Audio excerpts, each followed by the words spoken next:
তুমি কি দেখতে পাচ্ছ? হ্যাঁ স্যার।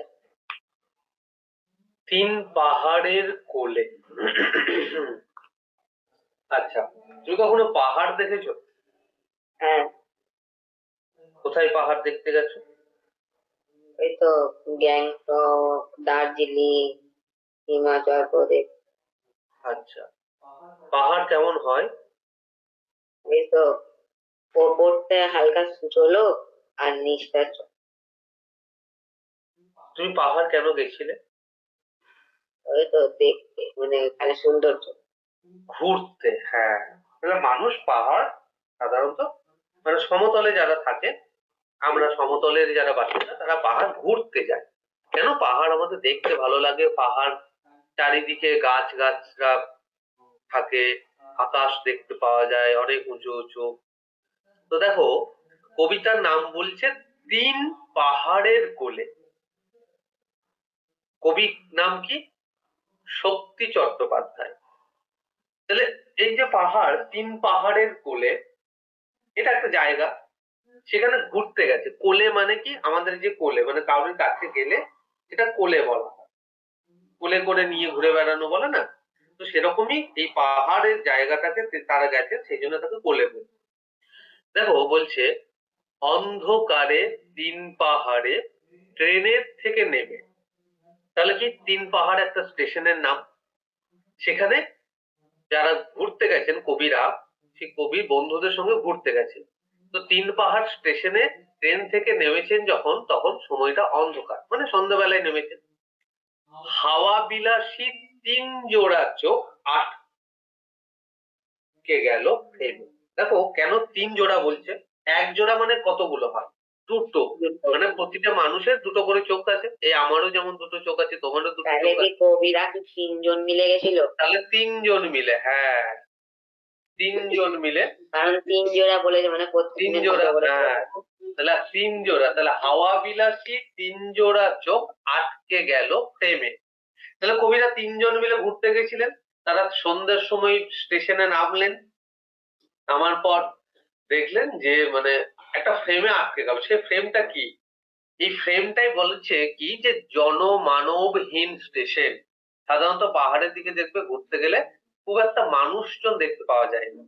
হ্যাঁ। তো স্টেশনে কোনো লোকজন নেই। আকাশ ভরা তারায়, সেখানকার আকাশ পরিষ্কার হয়। মূলত মানে তুমি যদি দার্জিলিং বা মেঘালয় যাও তাহলে সেখানকার আকাশ পরিষ্কার হয় না, কিন্তু অন্যান্য পাহাড়ের অঞ্চলে জায়গাগুলো আকাশ হ্যাঁ, পরিষ্কার আমরা হয়। যখন হিমাচলে গেছিলাম ঘুরতে তখন দেখেছিলাম আকাশটা পরিষ্কার। হ্যাঁ।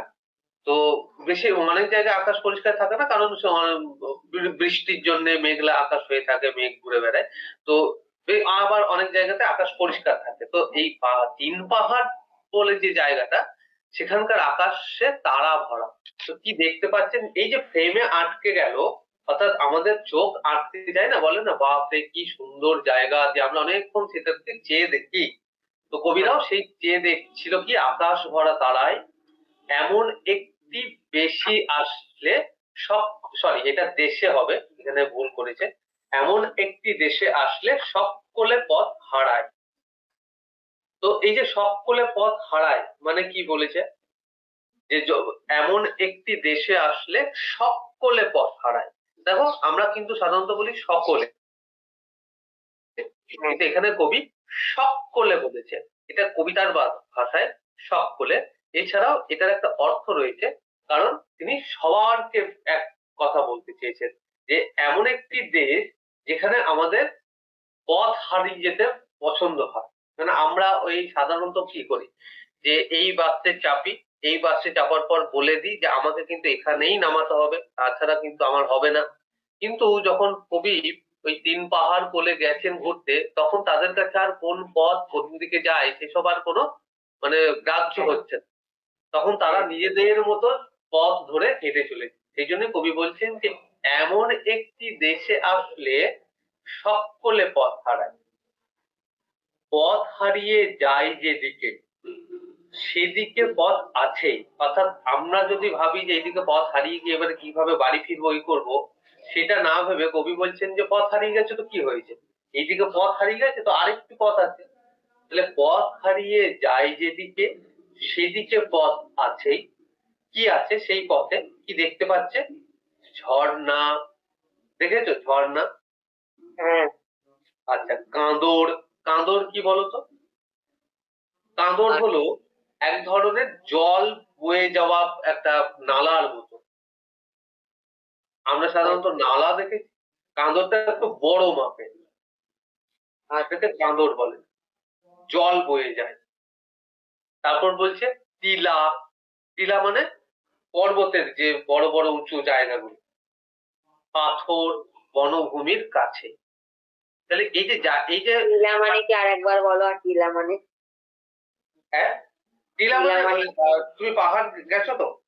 হ্যাঁ, পাহাড়ে কি কি দেখেছো তুমি? ওই তো পাহাড়, ওই পাহাড়ে গায়ে সবুজ সবুজ থাকে কখনো তুমি কখনো। পাহাড়ে মানে, না না না, আমি ওটা বলছি না। আমি দেখেছি, আমি বলতে চাইছি যে পাহাড়ে দেখবে যে রাস্তাগুলো সমতল নয়, দেখবে যে উঁচু হ্যাঁ, উঁচু উঁচু হ্যাঁ, উঁচু সব কিছু কিছু জায়গা রয়েছে মাটি করা, মানে পাথর বালি দিয়ে তৈরি করা উঁচু উঁচু ঢিপি। ঢিপি দেখেছো? ঢিপি, হ্যাঁ, হ্যাঁ, ঢিপি বোঝো? হ্যাঁ, বুঝি। ওই ঢিপিটাকেই আসলে টিলা বলা হচ্ছে। আর এগুলো সাধারণত পাহাড়ের দিকেই দেখা যায়, ছোট ছোট এবার মানে এই জিনিসগুলো কি বেশি পুরুলিয়া এরম জায়গায় আছে? হ্যাঁ হ্যাঁ হ্যাঁ, পুরুলিয়া দেখবে একটা বড় পাহাড়, সেই পাহাড়ের নিচে দেখবে ছোট ছোট ঢিপি হয়ে উঠে গেছে, হ্যাঁ, হ্যাঁ। সেগুলোকে টিলা বলা হচ্ছে। আচ্ছা। মানে খুব বড় পাহাড়ের থেকে শুধু সাধারণত কম উঁচু, ছোট, সেগুলোকে টিলা বলা হয়। ছোট্ট ছোট্ট পাহাড় যেটা। তো হ্যাঁ, আহ, বনভূমির ওপারে কোন মনোভূমির দয়? দেখো বলছে বনভূমি। বনভূমি মানে বন, মানে বনের, ফরেস্ট। হ্যাঁ ফরেস্ট। হ্যাঁ ফরেস্ট। তো সেই ফরেস্টের উপরে বলছে মনোভূমি। এই মনোভূমি বলতে কি বোঝাচ্ছে? মনোভূমি মানে আমাদের মনের জগৎ। আচ্ছা। মানে বনভূমির ওপারে কোন মনোভূমির দয়? অর্থাৎ ওই যে বন দেখা যাচ্ছে, ওখানে আমাদের মনটা চলে যাচ্ছে। হ্যাঁ, ফুসুর ফাসুর ঘুসুর ঘাসুর স্বপ্নে কথা কয়। অর্থাৎ ওখান থেকে দেখতে পাচ্ছে, শুনতে পাচ্ছে কবিরা যে ওখানেও প্রাণ আছে, ওখানেও আমাদের মন চলে যাচ্ছে, এবং আমরা শুনতে পাচ্ছি ওখানে যে ফুসুর ফাসুর ঘুসুর ঘাসুর করে কথা বলছে। এটা আসলে কবি ভাবছেন, বাস্তবে হচ্ছে না, কিন্তু কবি ভাবছেন। ওই যে সেই জন্য মনোভূমির দয় বলছে। হ্যাঁ, বুঝতে পেরেছো? হ্যাঁ, এই যে হ্যাঁ। দয়, এই দয় দেখো, আহ, এই যে দয় শব্দটা দেখো, দয়ের মাথার উপর একটা কমার মতো আছে, ওটাকে কি বলে? সেমিকোলন। না, না, সেমিকোলন ওরা কি এটা বল? অ্যাপোস্ট্রফি অ্যাপোস্ট। ইংরেজিতে। হ্যাঁ, আর বাংলাতে ওকে বলে ঊর্ধ্ব কমা। আচ্ছা। কেন বলে? এই যে দয়ের পর ঊর্ধ্ব কমা দিয়ে উন্তেষ্ট আছে, তার মানে এই শব্দটা সম্পূর্ণ শব্দ নয়। হ্যাঁ, এটার একটা সম্পূর্ণ শব্দ আছে। কবি কবিতার কারণে, ছন্দের কারণে সেই শব্দটা সম্পূর্ণ না দিয়ে তার অর্ধেকটা দিয়েছে, সেই জন্য ঊর্ধ্ব কমা ব্যবহার করেছে। এর ওই সম্পূর্ণ, শব্দটা কি? হ্যাঁ এই বলছি, শব্দ- এই শব্দটা হচ্ছে উদয়। উদয়, হস্যু দ অন্তস্থ, উদয়। আচ্ছা। উদয় মানে কি? উদয় মানে প্রকাশ পাওয়া। বলে না সূর্য উদয় হলো, সূর্য উঠলো, জাগরণ হওয়া। হ্যাঁ, তার মানে মনোভূমি মানে আমাদের মনের জগৎ, সেই মনের জগতের উদয় হচ্ছে, প্রকাশ পাচ্ছে।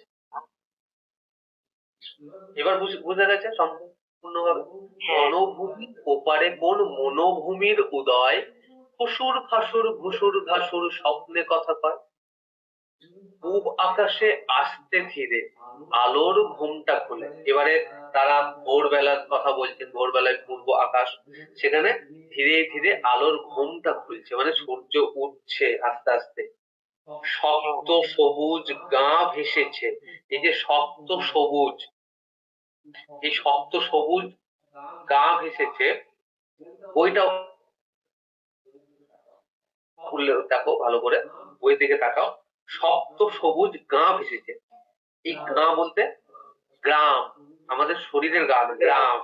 এই গ্রামের মানে অর্থের হলো গা। সপ্ত সবুজ গা ভেসেছে তিন পাহাড়ের কোলে।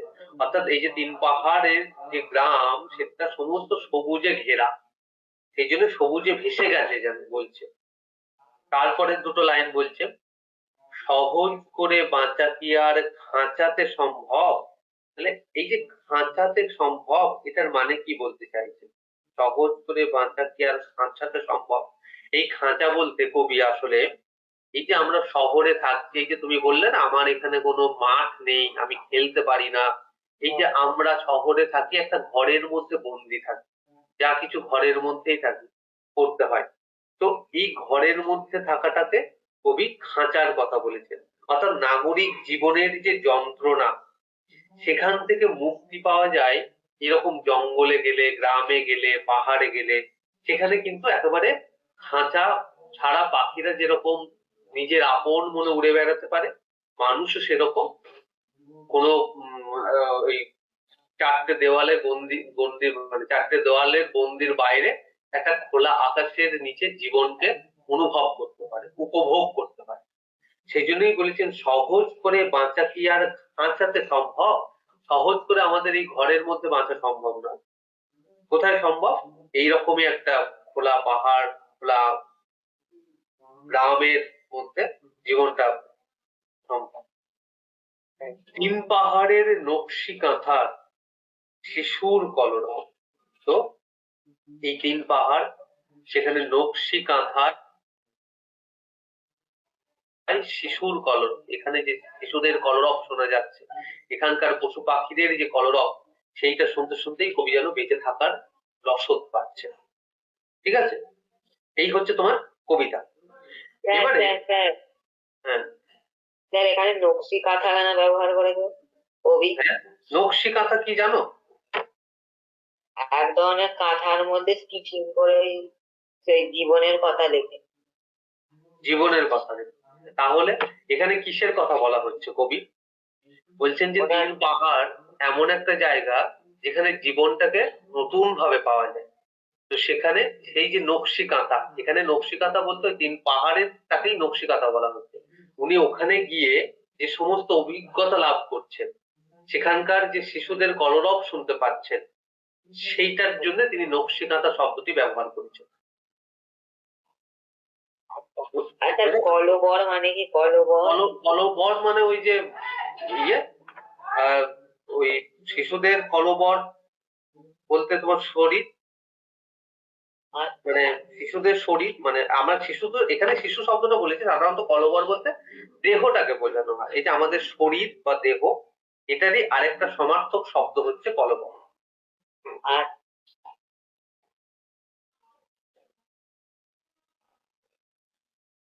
বলে দিতে। আচ্ছা, এবারে যেটা তোমার হবে প্রশ্ন, যে কিরকম প্রশ্ন আসতে পারে। ধরো মূলত চীন পাহাড়ের কোলে কত জোড়া চোখ আটকে গেছিল, এই প্রশ্নটা শর্ট কোশ্চেন হিসেবে আসতে পারে। 3 জোড়া। ওই তো 3 জোড়া। বেশ, এবারে ধরো প্রশ্ন আসতে পারে যে এই যে ধরো বনভূমির ওপারে কোন মনোভূমির দয়, কুসুর ফাসুর ঘুসুর ঘাসুর স্বপ্নে কথা কয়। ধরো এই দুটো লাইন তুলে দিল, দিয়ে বললো কোন কবিতায় কার লেখা অংশ। এই দুটো লাইনের তাৎপর্য বিচার করো। কোন কবিতার কার লেখা সেটা তো তুমি পারবেই। এবারে যখন এর তাৎপর্য বিচার করো, তখন কি বলবে, কিভাবে শুরু করবে? ওই তো প্রথমে লিখবো আলোচ্য অংশটি তিন পাহাড়ের কোলে পদ্য, তিন পাহাড়ের কোলে পদ্য থেকে অন্তর্গত পদ্য বলবে না, এটাকে পদ্য বলে না, এটাকে কবিতা বলে। পদ্য আলাদা জিনিস। কবিতা থেকে, কবিতার অন্তর্গত শক্তি চট্টোপাধ্যায় রচিত। এই এই উক্তিটির মাধ্যমে কবি আমাদের বোঝাতে চেয়েছেন যে না মানে না, এইভাবে বলবে না, তবে তুমি তারপরে স্ট্যান্ডটা চেঞ্জ করে এরকম ভাবে লিখবে যে আমরা কবিতার মধ্যে দেখতে পাচ্ছি যে কবিরা তারা তিনজন বন্ধুরা মিলে তিন পাহাড়ের কোলে বেড়াতে গেছেন। সেখানে বেড়াতে গিয়ে সেখানকার যে প্রাকৃতিক সৌন্দর্য, সেই সৌন্দর্যটা দেখে তাদের চোখ আটকে গেছে। তার সেই সৌন্দর্যের বর্ণনাটা কবি তার কবিতার মধ্যে দিয়ে, লেখার মধ্যে দিয়ে তুলে ধরছেন। কি পাচ্ছি যে বলছেন যে বনভূমির ওপারে কোন মনোভূমির দয় ফুসুর ফাসুর ঘুসুর ঘাসুর স্বপ্নে কথা কয়। এইটার মধ্যে দিয়ে কবি আসলে নাগরিক জীবনের যে যন্ত্রণা থেকে মুক্তির আনন্দ, সেইটা তিনি খুঁজে পাচ্ছেন। এই যে বনভূমির ওপারে মনোভূমির দয়, এই মনোভূমি বলতে তোমাকে আমি বোঝালাম যে আমাদের মনের জগৎটা যেন ওখানে খুলে যাচ্ছে, মনের জগতের যেন উদয় হচ্ছে। অর্থাৎ আমরা কবিরা নগরবাসী, তারা জীবনের মানে একটা খাঁচাবন্দি পাখির মতো জীবন কাটায়, কিন্তু সেখান থেকে এই খাঁচাবন্দি জীবনের পাখি থেকে তারা কিছুদিনের জন্য মুক্তি পেয়ে এসেছে এই তিন পাহাড়ের কোলে। এবং সেখানকার যে বনভূমির সৌন্দর্য, সেখানকার যে প্রাকৃতিক সৌন্দর্য, সেখানে সেটা দেখে তাদের মনের একটা অন্য জগৎ উদয় হয়েছে। এবং সেখানে তারা দেখতে পাচ্ছেন ঝর্ণা, পাদর, টিলা, পাথর ইত্যাদি। তো এই যে মনোভূমির দয়, এই আলাদা করে তুমি শুধু যদি পার্টিকুলারলি ভাবে এই মনোভূমির দয়টাকে নিয়ে যদি দু লাইন লেখো না, তাহলে দেখবে তুমি অন্যদের থেকে আলাদা হয়ে যাবে। অন্যদের থেকে মনে হবে বাহ, এ তো বেশ শব্দ ধরে ধরে তাহলে বোঝাচ্ছে। তো মনোভূমির দয় বলতে এ বোঝাবে যে মনোভূমির দয় বলতে আসলে এটা অ্যাকচুয়ালি রূপকথার কথা বলা হয়েছে, মানে মানে আমাদের কল্পনার জগতের কথা বলা হয়েছে, যেখানে কল্পনার রাজ্যের উদয় হয়েছে। সেই কল্পনার মধ্যে দিয়ে, সেই কল্পনার চোখ দিয়ে কবিরা আসলে দেখতে পাচ্ছেন যে ওই বনভূমির ভিতরে যেন কোনো ফুসুর ফাসুর ঘুসুর ঘাসুর শব্দ শোনা যাচ্ছে, যেন এই পুরোটাই তারা কল্পনা করছে। আসলে তো তা তো নয়, কিন্তু এই যে ফুসুর ফাসুর ঘুসুর ঘাসুর স্বপ্নে কথা কয়, দেখো সেই জন্য বলেছে স্বপ্নে, যেন মনে হচ্ছে কবিরা স্বপ্ন দেখছেন, এতটাই সৌন্দর্য। এবার আশা করছি বুঝে গেছো বিষয়টা। হ্যাঁ, এইভাবে লিখবো, তাহলে দেখবে যে অন্যদের লেখার থেকে আলাদা হয়ে যাচ্ছে এবং তোমারটা পড়তে স্যারেরা পড়তে পছন্দ করবে। তুমি যদি আর চার পাঁচটা ছেলেদের মতনই যদি নোটটা লেখো যে এইখান থেকে নেওয়া হয়েছে, এখানে বলতে কবি এই বুঝিয়ে দিয়েছে, তাহলে সেটাকে নোট লেখা বলা হয়। কিন্তু তুমি যখনই এই দুটো মানে যে কোনো লাইন ধরে তুলে দেওয়ার পর সেই লাইনের শব্দটা ধরে যখন তুমি আলোচনা করবে না, তখন দেখবে যে বা এ কিন্তু কবিতাটা বুঝে লিখছে। এই যে যখন যদি বলো যে তিন পাহাড়ের নকশি কাঁথায় শিশুর কলবর, তাহলে তুমি এই লাইনটা তুলে দেওয়ার পর তো সবাই বলবে যে হ্যাঁ ওখানকার শিশুদের কলরব, শিশুদের শরীর আকার এই সমস্ত কিছু। কিন্তু তুমি যদি পার্টিকুলারলি তার আগে নকশি কাঁথাটাকে নিয়ে দুটো লাইন লিখে দাও, তাহলে দেখবে যে বাহ, তার মানে এ জানে যে কবি কেন এই নকশি কাঁথা শব্দটা ব্যবহার করছে। বুঝতে পারলাম? হ্যাঁ বুঝেছি। তুমি এটা কোশ্চেন দিয়ে দেবে তো? কোশ্চেন দেবো মানে আমি মানে নোট দিয়ে দেবো, মানে কোশ্চেন এর সঙ্গে উত্তর। হ্যাঁ ওটাই। হ্যাঁ, দিয়ে দেবো। কেমন লাগলো? তুমি কোথায় চলে এলে হঠাৎ করে? ছাদে চলে এলে নাকি? না না, ব্যাকগ্রাউন্ড। ও, তাই বলি যে হঠাৎ করে তুমি তোমার ব্যাকগ্রাউন্ডে তাজমহল কোথা থেকে চলে আসছে। বুঝতে পেরেছ? হ্যাঁ স্যার। আর বাংলা কঠিন লাগছে না? না স্যার, আজকে কম লাগছে। আজকে থেকে আজকে একটু কম লাগলো বাংলা। হ্যাঁ, তাহলে এইভাবেই বুঝবো। ঠিক আছে, তাহলে বনফুল আলো বাবুর প্রশ্ন উত্তর দিয়ে দেবো, তিন পাহাড়ের বলে প্রশ্ন উত্তর দিয়ে দেবো। এরপর থেকে তুমি আমার কাছে রবিবার করবে, প্রতি রবিবার।